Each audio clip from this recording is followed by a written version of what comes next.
पिछले वीडियो में हमने पढ़ा था बजट क्या होता है।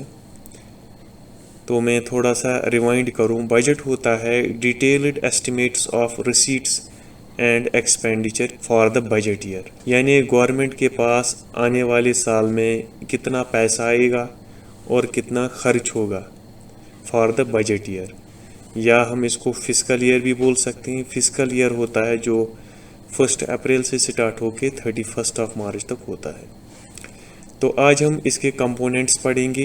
तो बजट के दो मेन कंपोनेंट्स होते हैं, एक तो है रेवेन्यू बजट और दूसरा है कैपिटल बजट। तो रेवेन्यू बजट क्या होता है? रेवेन्यू बजट जो है इट इज़ ए प्लान, ऐसा प्लान कि गवर्नमेंट के पास पैसा किन किन सोर्सेज से आएगा, कैसे आएगा। तो यही होता है revenue budget. Projection that outline is the expected revenue and income sources. Simple words में हम कह सकते हैं plan for the money it expects to collect from the taxes and other income sources, यानी ऐसा प्लान जिसमें हमारे पास पैसा आता है, यूजुअली ज़्यादातर जो है टैक्सेस या इनकम सोर्सेज से आता। तो फिर ये जो रेवेन्यू बजट है इसके भी हमारे दो पार्ट्स होते हैं, एक तो हो गया रेवेन्यू रिसीट्स और दूसरा है रेवेन्यू एक्सपेंडिचर। अब हम देखते हैं कैपिटल बजट क्या होता है। देखिए कैपिटल बजट जो होता है इसमें हमें वो चीज़ें आती हैं जिनमें गवर्नमेंट एक्सपेंडिचर करता है लॉन्ग टर्म एसेट्स पे, जैसे कहीं पे स्कूल बिल्डिंग बनाई या कहीं पे हॉस्पिटल बनाया गया, तो ये लॉन्ग टर्म एसेट्स होते हैं। और ये किस चीज़ के लिए होता है? To expend public services, public को फ़ायदा पहुँचे, या हम सिंपल टर्म्स में बोल सकते हैं plan for spending the money on big and lasting things like building और रोड्स। सिंपल टर्म्स में ऐसा बजट जिसमें प्लान होता है कि हमें रोड बनाना है, बिल्डिंग बनानी है या कोई एसेट क्रिएट करना है, तो वो सब आते हैं कैपिटल बजट में। तो कैपिटल बजट के भी दो पार्ट्स होते हैं, capital receipts and capital expenditures. तो क्या क्या हमने पढ़ा अभी तक? हमने पढ़ा जो बजट है उसके दो कंपोनेंट्स हैं, रेवेन्यू बजट और कैपिटल बजट।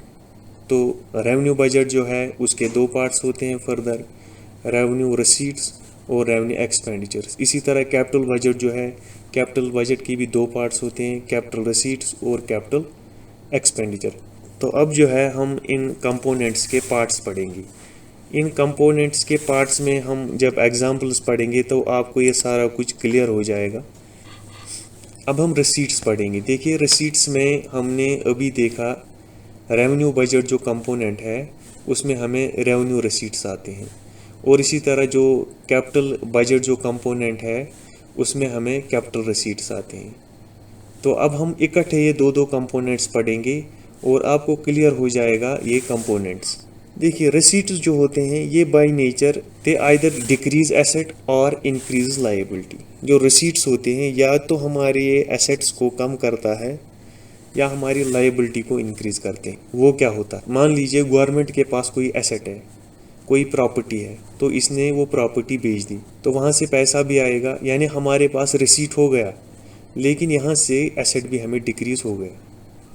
इसी तरह अगर गवर्नमेंट लोन लेता है, लोन से जो है गवर्नमेंट की लायबिलिटी बढ़ जाती है। तो इसका मतलब हुआ रिसीट जो है वो बाय नेचर या तो एसेट को डिक्रीज करेंगे या लायबिलिटी को इंक्रीज। तो रेवेन्यू रिसीट्स क्या होते हैं? रेवेन्यू रिसीट्स होते हैं फंड्स जो कि गवर्नमेंट कलेक्ट करता है आइदर थ्रू टैक्सेस, फाइन्स या अदर सोर्सेज, ताकि जो गवर्नमेंट का डे टू डे काम है वो चलता रहे।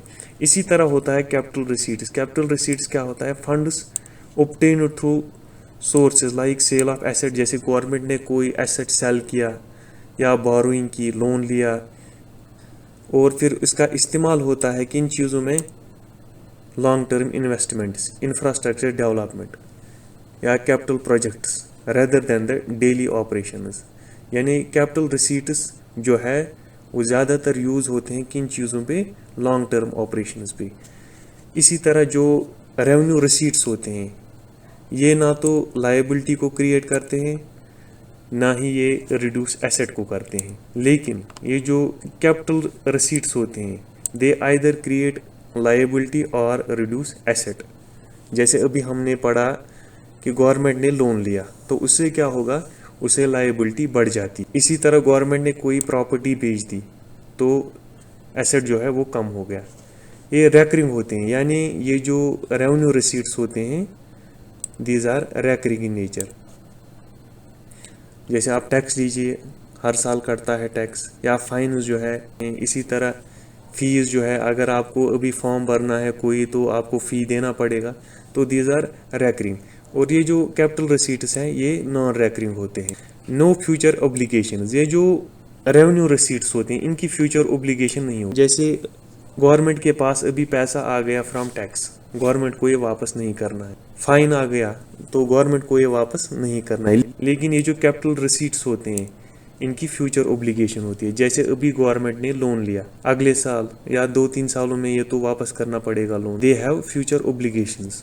अब हम एग्जाम्पल्स देखते हैं। रेवेन्यू रिसीट्स जो होते हैं इनमें पहला एग्जाम्पल हम देखते हैं टैक्स रेवेन्यू, यानी टैक्स रेवेन्यू आता है गवर्नमेंट को। तो टैक्स में क्या क्या आता है, डायरेक्ट टैक्स। डायरेक्ट टैक्स में आता है इनकम टैक्स जो कि हमारी इनकम पे लगता है वो टैक्स, या प्रॉपर्टी टैक्स, ये दोनों क्या है, डायरेक्ट टैक्स। इसी तरह इनडायरेक्ट टैक्स, इनडायरेक्ट टैक्स में हमें आता है जीएसटी जो कि गुड्स एंड सर्विस पे लगता है। रेवेन्यू रिसीट्स हैं उसमें आता है non tax revenue. Non tax revenue में क्या क्या आता है, फीस, फाइन्स, पेनल्टीज या एसचीट्स। एसचीट्स क्या होता है, एसचीट्स होता है कोई अमीर आदमी है और उसका कोई लीगल हायर नहीं है तो उसकी प्रॉपर्टी कहाँ जाती है, अल्टीमेटली गवर्नमेंट को चली जाती है, तो उसको हम बोलते हैं एसचीट्स। और स्पेशल असेसमेंट। स्पेशल असेसमेंट क्या होता है, जब भी गवर्नमेंट कहीं पे डेवलपमेंट करती है जिसकी वजह से जो प्राइवेट प्रॉपर्टी है उसकी वैल्यू बढ़ जाती, तो गवर्नमेंट क्या बोलता है इन प्राइवेट ओनर्स को कि आप हमें अपनी प्रॉपर्टी का कुछ शेयर दीजिए क्योंकि हमारी डेवलपमेंट की वजह से आपकी प्रॉपर्टी का वैल्यू बढ़े। तो ये होता है स्पेशल एसेट। कैपिटल रिसीट्स में एग्जांपल जो है वो बोरोइंग है या रिकवरी ऑफ लोन है या डिस इन्वेस्टमेंट। अब हम देखते हैं एक्सपेंडिचर। तो रेवेन्यू एक्सपेंडिचर क्या होता है, रेवेन्यू एक्सपेंडिचर जो भी पैसा खर्च होता है for normal functioning of the government वो आ जाता है हमें रेवेन्यू एक्सपेंडिचर। कैपिटल एक्सपेंडिचर क्या होता है, जब भी पैसा खर्च होता है फॉर एक्वायरिंग या हमें मेंटेन करना है लॉन्ग टर्म एसेट या इंफ्रास्ट्रक्चर, तो वो हमें आ जाता है कैपिटल एक्सपेंडिचर। यानी पैसा जब खर्च होता है एसेट को एक्वायर करने में या मेंटेन करने में तो वो capital expenditure. Revenue expenditure it neither creates asset nor decreases liability. ये जो रेवेन्यू एक्सपेंडिचर ना तो ये एसेट को क्रिएट करता है ना ही लायबिलिटी को डिक्रीज करता है, जिस तरह हमने देखा था रेवेन्यू रिसीट्स में। ये बिल्कुल अपोजिट है, कैपिटल एक्सपेंडिचर से या तो एसेट क्रिएट होता है या लायबिलिटी डिक्रीज होती है। जैसे गवर्नमेंट ने लोन लिया था, अब गवर्नमेंट वापस कर रहा है लोन, लायबिलिटी कम हो रही है। इसी तरह गवर्नमेंट ने कोई प्रॉपर्टी खरीद ली तो इट क्रिएट्स एसेट। इसी तरह जो revenue expenditure it is recurring in nature, यानी रेगुलरली ये जो है एक्सपेंडिचर होता है। लेकिन कैपिटल एक्सपेंडिचर जो है इट इज नॉन रैकरिंग, यानी जैसे बिल्डिंग को हमें इम्प्रूव करना है या मेंटेन करना है, ये बार बार तो नहीं होता है। तो एग्जांपल्स क्या क्या हैं, सैलरीज ऑफ एम्प्लॉइज, जैसे सैलरी हमें देनी पड़ती है एम्प्लॉइज को, दैट इज रेवेन्यू एक्सपेंडिचर। या पेंशनर्स को ओई या टीई, petrol charges, all are examples of revenue expenditure. तो यहाँ पे कैपिटल एक्सपेंडिचर में क्या है, क्रिएशन ऑफ डैम्स, जैसे डैम हमने बनाया, स्कूल्स बनाए, रोड्स बनाए, hospital, these are all capital ex. तो ये तो था बजट और इसके कंपोनेंट। मैं फिर से थोड़ा सा रिवाइंड करता हूँ। तो बजट के कंपोनेंट्स मेनली दो है, रेवेन्यू बजट और कैपिटल बजट। रेवेन्यू बजट जो है इसके भी दो पार्ट्स होते हैं, revenue receipts and revenue expenditure. इसी तरह जो कैपिटल बजट है इसके दो पार्ट्स हैं, कैपिटल रिसीट्स और कैपिटल एक्सपेंडिचर। तो दोस्तों अब हम पढ़ेंगे इंपॉर्टेंस ऑफ बजट। सबसे पहले रिसोर्स एलोकेशन। बजट जो है ये गवर्नमेंट को हेल्प करता है जो रिसोर्सेज है किस तरह एलोकेट करे डिफरेंट सेक्टर्स में, जैसे एजुकेशन हो गया, हेल्थ हो गया, डिफेंस हो गया, इंफ्रास्ट्रक्चर हो गया या ट्रांसपोर्टेशन। इसी तरह इकोनॉमिक स्टेबिलिटी, बजट जो है ये मदद करता है इकोनॉमिक स्टेबिलिटी में। ये कंट्री को इकोनॉमिक फ्लक्चुएशन से बचाता है बाय आइदर एडजस्टिंग स्पेंडिंग और टैक्सेशन। इसी तरह पब्लिक सर्विसेज, बजट इंश्योर करता है कि ये जो एसेंशियल पब्लिक सर्विसेज है इनके लिए भी अच्छा खासा प्रोविजन हो, क्योंकि ओवरऑल गवर्नमेंट किसके लिए काम करती है, ओवरऑल गवर्नमेंट जो है एक सिटीजन को फायदा मिलना चाहिए। तो बजट इंश्योर करता है कि जो एसेंशियल सर्विस है फॉर एवरी सिटीजन उनके लिए भी प्रोविजन हो। इसी तरह इंफ्रास्ट्रक्चर डेवलपमेंट, बजट का बहुत सारा पोर्शन इंफ्रास्ट्रक्चर डेवलपमेंट के लिए जाता है, जैसे रोड्स हो गए, ब्रिड्ज हो गए, डैम्स हो गए, पब्लिक बिल्डिंग्स हो गई, जिसकी वजह से क्या होता है, इकोनॉमिक ग्रोथ होती है। डेट मैनेजमेंट, बजट जो है गवर्नमेंट को हेल्प करता है in management of national debt, यानी कंट्री ने कितना कर्जा लिया है, कितना वापस करना है, और ये मॉनिटर करने में भी हेल्प करता है। टैक्सेशन पॉलिसी, तो बजट जो है ये गवर्नमेंट को हेल्प करता है in framing the taxation policies. Budget से ही डिसाइड होता है एक सिटीजन या बिजनेसमैन कितना टैक्स पे करेगा गवर्नमेंट। अगला पॉइंट है अकाउंटेबिलिटी। बजट से गवर्नमेंट की अकाउंटेबिलिटी बढ़ जाती है, ट्रांसपेरेंसी आ जाती है गवर्नमेंट में, और मिसयूज ऑफ फंड्स बहुत ही कम देखने को मिलता है।